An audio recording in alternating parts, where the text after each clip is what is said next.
Halo, assalamualaikum teman-teman. Kali ini kita akan belajar bersama dalam materi potensi sumber daya alam dan kemaritiman Indonesia.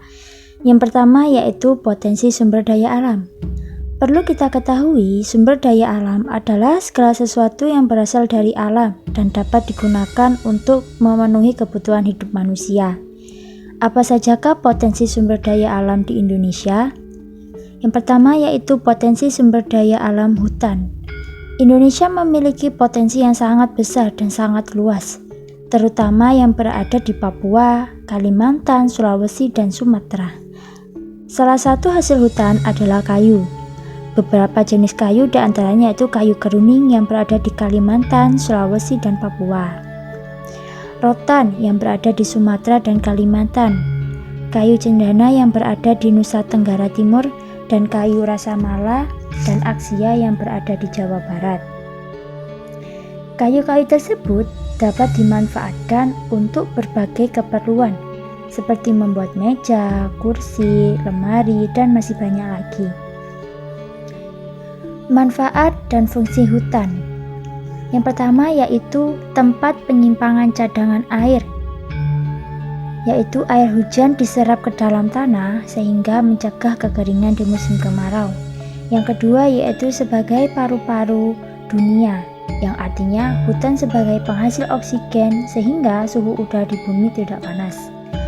Yang ketiga yaitu sebagai sumber kehidupan masyarakat yang tinggal di sekitar hutan untuk dimanfaatkan sebagai mata pencarian. Yang keempat yaitu sebagai tempat hidup flora dan fauna, karena hutan merupakan sebagai habitat alami bagi hewan. Selanjutnya yaitu potensi sumber daya tambang di Indonesia. Adalah sumber daya alam yang berasal dari perut bumi yang pengambilannya dilakukan dengan cara penggalian, pengeboran, dan penambangan. Barang tambang ini tidak dapat diperbarui karena proses pembentukannya yang sangat lama, bisa mencapai jutaan tahun. Contoh bahan tambang yaitu minyak bumi, batu bara, bauksit, dan pasir besi.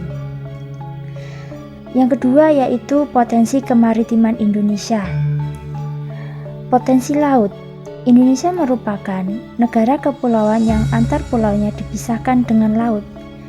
Luas wilayah laut Indonesia sangat luas, hampir meliputi 2/4 luas wilayah Indonesia. Luas laut tersebut mengandung potensi yang luar biasa yang sangat besar, yaitu berupa ikan.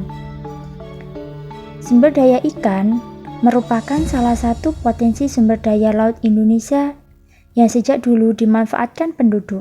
Selain ikan yang tersedia di laut, penduduk Indonesia juga banyak melakukan budidaya ikan, terutama di daerah pesisir. Hutan mangrove. Selain ikan, kekayaan laut Indonesia juga berada di wilayah pesisir berupa hutan mangrove. Hutan mangrove atau hutan bakau adalah tipe hutan yang berada di daerah pasang surut air laut. Saat air pasang, hutan mangrove digenangi oleh air laut, sedangkan pada saat air surut, hutan mangrove bebas dari genangan air laut. Umumnya, hutan mangrove berkembang dengan baik pada pantai yang terlindungi muara, sungai, atau languna. Yang terakhir yaitu terumbu karang. Sebagai negara kepulauan Indonesia merupakan negara yang memiliki terumbu karang terluas di dunia. Di dalamnya terdapat 2.500 jenis ikan, 2.500 jenis moluska, 1.500 jenis udang-udangan, 590 jenis karang. Terumbu karang wajib dilindungi dari kerusakan karena terumbu karang memiliki banyak manfaat, baik dari segi ekonomis, ekologis, maupun sosial ekonomi.